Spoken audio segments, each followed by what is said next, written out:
नमस्कार। एक बार फिर से अप्रैल महीने का राशिफल लेके मैं फिर हाजिर हूं आपकी सेवा में।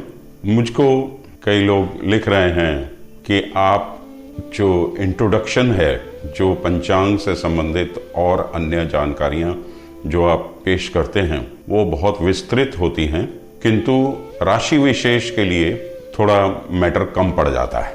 देखिए, 12 राशियां हैं और हर राशि का अलग अलग भाग्य का विधान है जो कि ग्रह चल पे निर्धारित होता है। बोलने को तो बहुत कुछ बोला जा सकता है, किंतु हर कोई अपनी कार्मिक गति पे चलते हुए अपने ही डेस्टिनी उसको ड्राइव करती है, जो कि जीवन में अच्छे और बुरे दौर से गुजरते हुए उतार और चढ़ाव महसूस करता है। अब ग्रह गोचर, 12 राशियां और इतनी बड़ी दुनिया, इसका भी कुछ ना कुछ मायने है। हर जीव पे, हर प्राणी पे इसका, ग्रहों की चाल का कुछ ना कुछ असर जरूर पड़ता है। बट इसकी कंट्रीब्यूशन इतनी नहीं है कि हम इसको पूर्ण सत्य ही मान लें। इसकी कंट्रीब्यूशन हमारी डेस्टिनी में या हर इंडिविजुअल के लिए गोचर का इफेक्ट आप कह सकते हैं कि रुपए में 25 पैसे है, मतलब कि 25%। 75% तो हम अपने पंचांग, जो कि हमारा जन्म पंचांग है, जो हमारी जन्म कुंडली है, उसमें जो दशाएं महादशाएं हमारी चल रही हैं उन्हीं पे ही हम निर्धारित रहते हैं। और सबसे बड़ी बात कि उस परमात्मा ने कुछ चीज़ें अपने हाथ में रखी हुई हैं जो इस सिस्टम से भी परे जाके कई लोगों की जिंदगी में घटित होती हैं चमत्कार के रूप में। वो पैरेलल एक अलग दुनिया चलती रहती है। अब मैं वर्तमान में आ जाता हूं। अप्रैल महीने की शुरुआत कर रहा हूं। देखिए, अप्रैल महीने की शुरुआत ही मूर्ख दिवस से होती है। कितनी विचित्र विडंबना है कि हमारी मान्यताओं में अप्रैल हमारा सबसे महत्वपूर्ण महीनों में से एक है और इसको शुरुआत में ही फूल्स डे या अप्रैल फूल के नाम से 1 अप्रैल को अंग्रेज लोग मनाते हैं। इसका साफ सा मतलब है कि अंग्रेज इसको कब से मना रहे हैं इसका तो कोई व्याख्यान कहीं पे मिलता नहीं है, किंतु वर्तमान में ये ट्रेंड जब से हमने खुद ने होश संभाला है तो 1 अप्रैल को ये फूल्स डे के रूप में मनाते चले आ रहे हैं। ये साबित क्या करना चाहते हैं? ये अपने आप को बहुत उच्च श्रेणी के, नॉलेजेबल और वेल बिहेव्ड और उच्च नस्ल का मानते हैं और हम लोगों को शायद बहुत निम्न श्रेणी का मानते हैं। इसीलिए 1 अप्रैल को मूर्ख दिवस के रूप में इन्होंने संज्ञा दी हुई है कि माह की शुरुआत ही, जबकि हमारे यहाँ मेष की संक्रांति अप्रैल महीने में होती है, नई संवत का आगाज होता है, एक न्यू बिगनिंग होती है और हमारे कई इंपॉर्टेंट तीज त्योहार, नवरात्र वगैरह ये सब भी ज़्यादातर इन्हीं दिनों में पड़ते हैं। इनकी अगर आप जिसको अंग्रेजी का कायदा कहते हैं या उर्दू वाले कायदे में भी आप देखें तो इन लोगों के यहाँ मूर्ख का जो चेहरा बनाया होता है उसको देख के ही आपको समझ में आ जाएगा ये हम पे व्यंग करने के लिए ही बनाया गया है। खैर, ये मेरा अपना सोचना है तो इसलिए मैंने इसकी व्याख्या इस तरीके से कर दी। मैं क्षमा प्रार्थी हूँ अगर किसी को ये चीज़ ना समझ में आए तो हम आगे बढ़ते हैं। और इस माह देखिए कि 7 अप्रैल से 5 मई तक 5 शुक्रवार पड़ेंगे और इसी दरमियान 22 अप्रैल से 15 मई तक मेष राशि में चतुर्ग्रही योग बन रहा है। बृहस्पति राहु की मौजूदगी रहेगी, गुरु चंडाल योग तो रहेगा ही। और इसके बाद देखिए कि मेष राशि पे कुंभ के स्वग्रही शनि की दृष्टि भी रहेगी। तो शनि बहुत बलवान चल रहे हैं। मेष राशि राहु के रहते हुए थोड़ी पीड़ित भी चल रही है। बृहस्पति के आगमन से थोड़ा जरूर मेष राशि को चैन मिलेगा, किंतु जनमानस के लिए ये स्थितियां इतनी बेहतर नहीं दिखाई दे रही हैं। नेचुरल कैलेमिटीज, भूकंप, विस्फोट, अग्निकांड, तूफान, कहीं सूखा, कहीं ओलावृष्टि, इस तरीके के अनइवन माहौल हमें देखने को मिलेगा कुदरत का कहर के रूप में। और इसके अलावा पक्ष विपक्ष का आपस में टकराव बना रहेगा। गुरु राहु की युति में पैदावार अच्छी होगी, अनाज और दालों में तेजी रहेगी, और गुरु के मेष राशि में आने से भी धन धान्य की स्थिति बेहतर बनेगी। तो अप्रैल महीना कुल मिला के कुछ बेहतर इंडिकेशन दे रहा है। गुरु का मेष संक्रांति से माहौल थोड़ा बेहतर बनता चला जाएगा और फिर आगे ग्रहों का खेल जारी रहेगा। अब हम देखें इस माह के इम्पोर्टेंट दिन दिवस क्या बन रहे हैं। 4 अप्रैल को महावीर जयंती है। 5 अप्रैल को गुरु तेग बहादुर गुर्राई है। 7 अप्रैल को गुड फ्राइडे। 10 अप्रैल को सती अनसुईया जयंती है। 14 तारीख को 14 अप्रैल बैसाखी है, संक्रांति है सूर्य की, मेष संक्रांति। इसके अलावा 14 तारीख को अंबेडकर जयंती भी पड़ेगी। अब हिस्ट्री में बैसाखी 1919 की, जो कि 13 अप्रैल को थी, जिस दिन जलियांवाला बाग का कांड हुआ और कितने लोगों ने शहादत दी, ये कोई भूला नहीं है।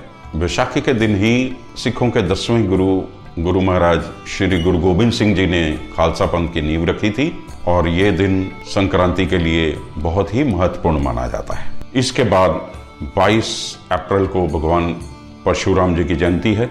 इसी दिन को अक्षय तृतीया के रूप में भी मनाया जाता है।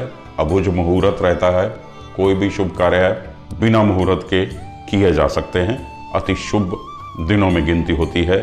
जिस तिथि का कोई क्षय नहीं होता उस तिथि को अक्षय तृतीया कहते हैं। फिर 25 तारीख को शंकराचार्य जयंती है।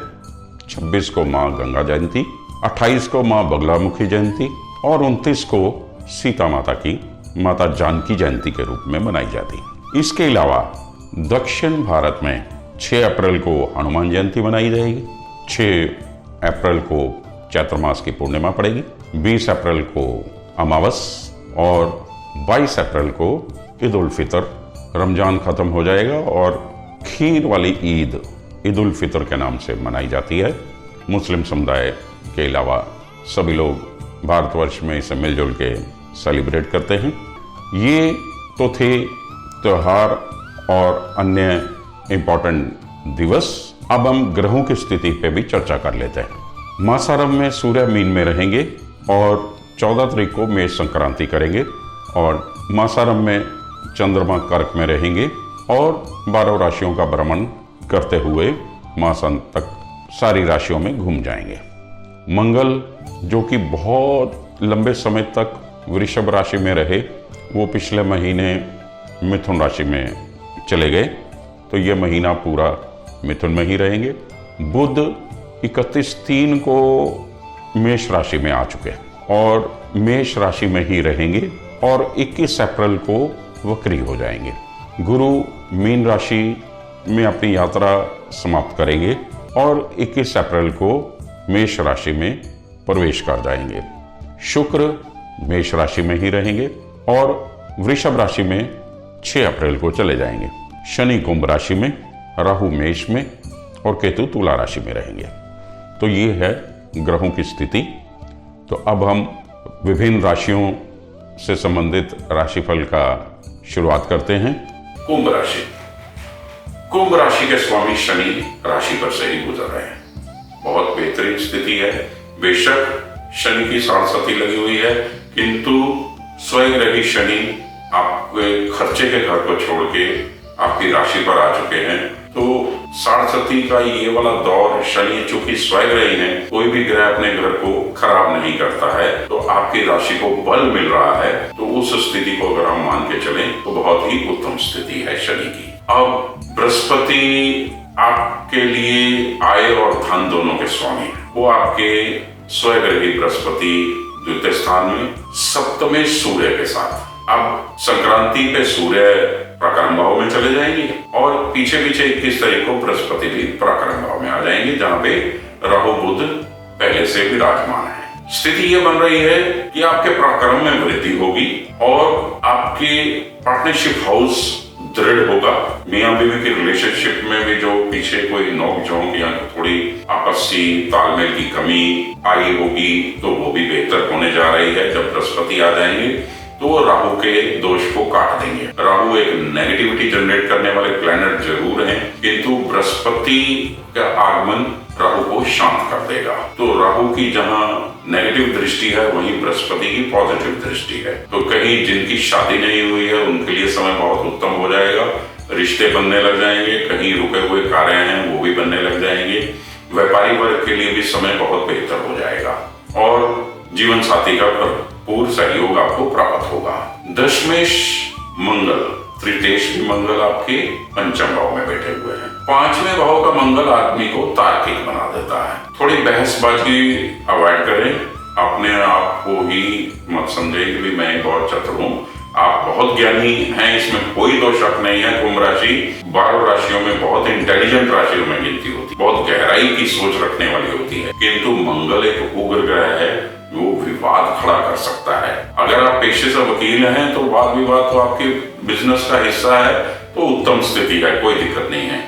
किंतु पंचम भाव संतान का भाव भी है, बाल बच्चों के साथ ही हमारे संबंध खराब हो सकते हैं। तो इसलिए शांत रहें और प्राणायाम करें, अपने क्रोध पे काबू करना सीखें, थोड़ी योग को अपनाएं तो आप बेहतर स्थिति में आ जाएंगे। योग कारक शुक्र स्वग्रही चौथे घर में मातृ सुख की वृद्धि करेंगे। कहीं गाड़ी घोड़ा खरीदने का विचार चल रहा है तो उसका भी योग बन रहा है। घर में रेनोवेशंस का या कुछ और नए कपड़े वस्त्र वगैरह खरीदने का समय है। इन सब में आपके खर्चा होने जा रहा है, इसमें कोई दो मत नहीं है। तो कुंभ राशि भी बेहतर स्थिति की तरफ बढ़ती हुई दिखाई दे रही है और समय मिला के बेहतर होता चला जा रहा है। 5 और 6 तारीख को चंद्राष्टम की स्थिति रहेगी और चंद्राष्टम की स्थिति में मंगल की दृष्टि चंद्रमा पे रहेगी। तो मंगल जैसे हम बोल के हटे हैं वाद विवाद वाली बात जैसे, तो आपको इससे बचने के लिए हनुमान जी की साधना करें और मंगलवार के दिन हनुमान जी के मंदिर जाएं, हनुमान जी को लाल सिंदूर से स्नान कराएं, चमेली के तेल से स्नान कराएं और गुड़ चने का प्रसाद बांट सकते हैं, बदाने का प्रसाद बांट सकते हैं। उत्तम फलों की प्राप्ति होगी। इसके अलावा जो जातक माँ दुर्गा की स्तुति करते हैं वो दुर्गा चालीसा से, दुर्गा सप्तशती से दुर्गा माँ का कवच पठन करें, बहुत बेहतरीन फलों की प्राप्ति होगी। मीन राशि